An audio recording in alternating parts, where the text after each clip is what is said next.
మీరు పోరాడండి, వెనక్కి తగ్గొద్దు, అవసరమైతే కేసులు పెట్టించుకోండి, జైలుకి వెళ్ళండి, సిగ్గుపడమాకండి అంటూ జగన్మోహన్ రెడ్డి చేస్తున్న వ్యాఖ్యలను అసలు ఎలా చూడాలంటారు? వాళ్ళకి సిగ్గే లేనప్పుడు ఇంక సిగ్గుపడేదే ఉంది. వాళ్ళకి సిగ్గే లేదు. ఇంకా గతంలో వాళ్ళు ఎన్ని తప్పులు చేశారో వాళ్ళకి తెలుసు. వాళ్ళ బాబాయిని చంపింది తెలుసు.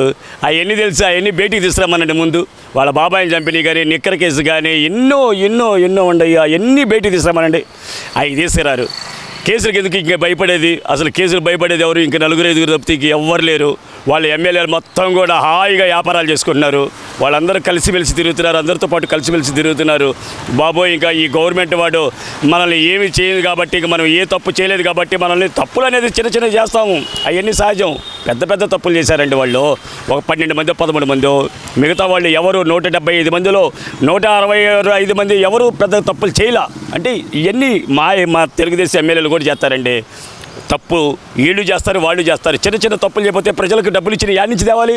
ఇవన్నీ కాదు. వీళ్ళు చేసింది మహాఘోరమైన తప్పు.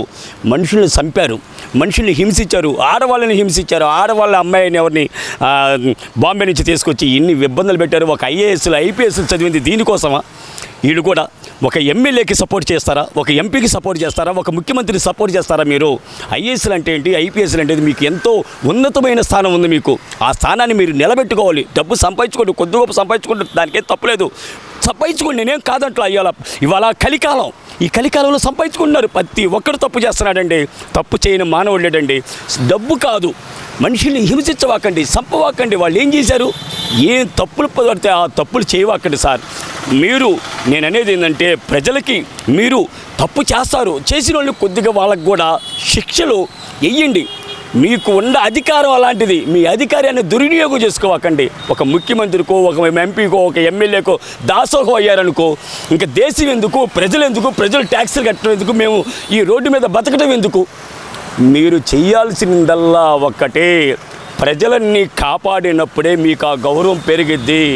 నిన్న విడతల రజనీ కూడా ఎట్ట పడితే అట్ట మాట్లాడుతుంది. విడతల రజనీ గారు, మీకు సభ్యత్వం తెలుసు, మీరు ఎంతో చదువుకున్నారు. ఆయన దగ్గర ఉన్నప్పుడు, చంద్రబాబు నాయుడు గారి దగ్గర ఉన్నప్పుడు మీరు ఎంత గౌరవంగా ఉన్నారు. ఇవాళ మీరు వెళ్ళి ఎంత నవ్వుల పాలైపోయారు. ఆ నవ్వుల పాలయ్యారండి మీరు. రజనీ గారు, మీరు ఎంత నవ్వుల పాలయ్యారంటే అంత నవ్వుల పాలయ్యారు. చంద్రబాబు గారి టైంలో మీకు ఎంత మంచి పేరుందో ఆ మంచి పేరుని వాళ్ళ దరిద్రాన్ని తెచ్చుకున్నారు. అదృష్టాన్ని పోగొట్టుకున్నారు, దరిద్రాన్ని కొని తెచ్చుకున్నారు.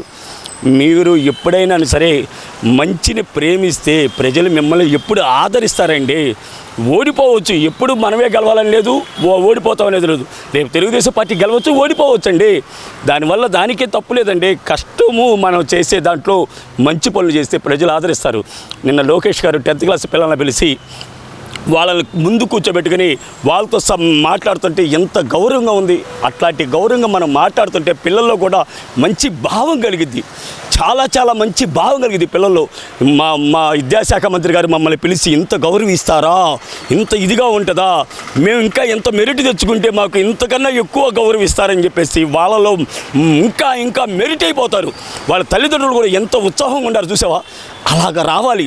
మన ఇంటర్ పిల్లలు, నిన్న 10th క్లాస్ పిల్లలు, అబ్బాబ్బా విద్యాశాఖ మంత్రి అంటే ఇట్లాగుంటాడా అనేది. విద్యా వ్యవస్థనే సంపూర్ణంగా నాశనం చేస్తున్నాడని చెప్పి జగన్మోహన్ రెడ్డి చెబుతున్నాడు. ఇంగ్లీష్ మీడియం ఎత్తేస్తున్నారు, ఇంగ్లీష్ మీడియం బలవంతంగా రుద్దేస్తున్నారు, నాడు నేడు లేకుండా చేశాడు, ట్యాబ్లు ఇవ్వట్లేదు, విద్యా వ్యవస్థను సంపూర్ణంగా నాశనం చేస్తున్నాడు. కూటమి ప్రభుత్వంలో ముఖ్యంగా లోకేష్ వచ్చి నాశనం చేసేస్తున్నాడు పిల్లల భవిష్యత్తును అంటున్నాడుగా. మరి ఈ సంవత్సరంలో విద్యాశాఖ ఎంత మెరుగై బట్టి ఇవాళ పిల్లలకి ఎంత మెరుటుగా ఇవాళ ఫస్ట్ ర్యాంకులు వచ్చినాయి.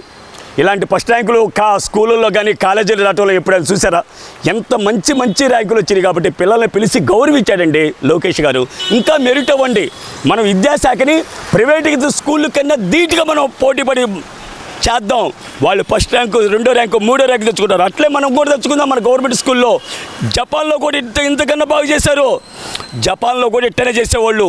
జపాన్లో మన ప్రైవేట్ కాలేజీ ధీటుగా ఉంటాయి. అక్కడ ప్రైవేట్ కాలేజీలు కూడా అంతకన్నా మెరిట్గా మనం తయారు చేద్దాం. 5 ఏళ్లలో మీరు బాగా చదువుకోండి, బాగా వృద్ధి చెందండి.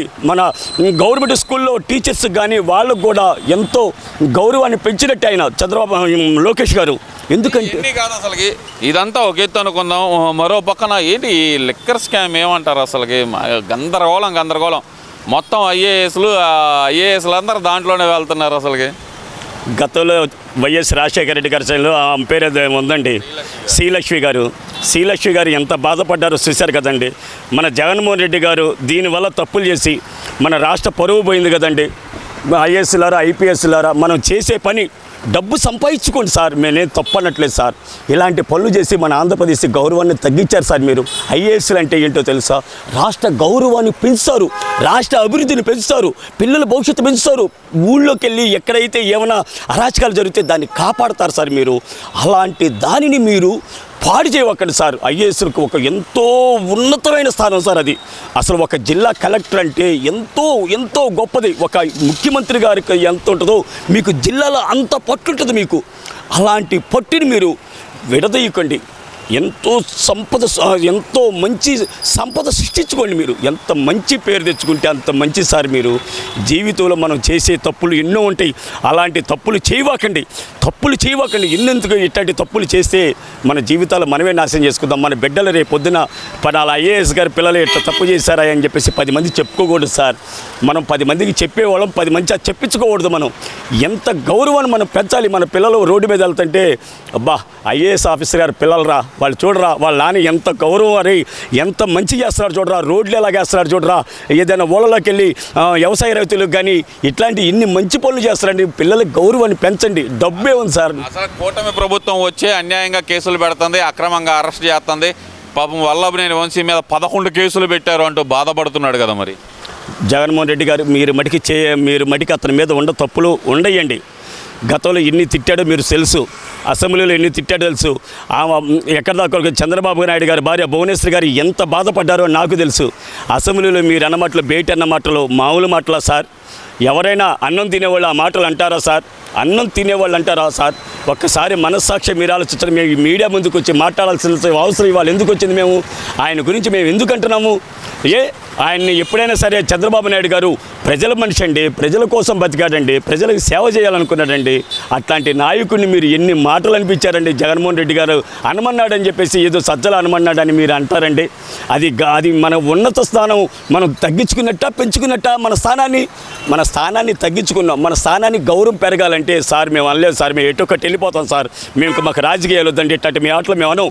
ఒక మంచి నాయకుడు మాకు అన్నం పెట్టాడు, ఒకప్పుడు మాకు ఆ పార్టీలో మేము ఎంతో గౌరవంగా బతికిన వాళ్ళు, ఆ పార్టీలో ఉన్న నాయకుడు మేము వాళ్ళు అంటాం.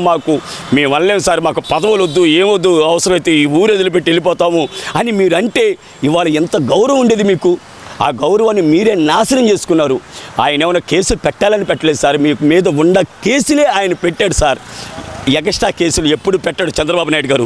ఎందుకంటే ఆయన ఎప్పుడు 10 మంది హాయిగా బతకాలని కోరుకునే మనిషే సార్. ఆయన 10 మంది నాశనం అయిపోవాలని కోరుకోడు సార్. ఎందుకండి 75 ఏళ్ల వయసులో ఒక యువకుడు కన్నా బాగా పరిగెత్తుతూ పనిచేస్తున్నాడు సార్. అట్లాంటి ఆయనని మీరు అని ఎన్నో తప్పులు చేశారు సార్. మీరు మటుకి మంచి గౌరవం పెంచుకొని మీరు ఎంత ఇదిగా ఇంకా మీరు బయటకు వస్తారు. ఇంకా నుంచి ఆయన మారండి. ఆయన వదిలిపెడతాడు నాకు తెలుసు. ఎందుకంటే మీకు ఆ బాధ తెలియాలి. 53 రోజులు జైల్లో ఉన్నప్పుడు ఆయన ఎంత నరకం చూశాడో మీరేమైనా మాట్లాడారా? మీ భార్య ఏమైనా మాట్లాడిందా? ఏమి మాట్లాడాల? ప్రజలు మాట్లాడగలిగావా? ఆయన ఉన్నప్పుడు ప్రజలందరూ సైలెంట్ అయిపోయారు. వామ్మో ఏం చేస్తారనేది ప్రజలు కూడా బయటికి రాలేకపోయారు. ఎంత మానసిక శోభ అనుభవించారంటే అంత మానసిక శోభ. నాబోటోడైతే ప్రాణాలు తెగిడిచి పనిచేశాను. ఎందుకంటే చచ్చిపోయినా పర్లేదురా అని చెప్పేసి మహానుభావుని అరెస్ట్ చేయటం అనిందిరా అని చెప్పేసి నేను ఎంతో బాధపడి ఆ రోజు అరెస్ట్ చేసిన రోజు ఎన్ని రకాలుగా ప్రయత్నాలు చేశానంటే అన్ని రకాలుగా ప్రయత్నం చేశాను సార్.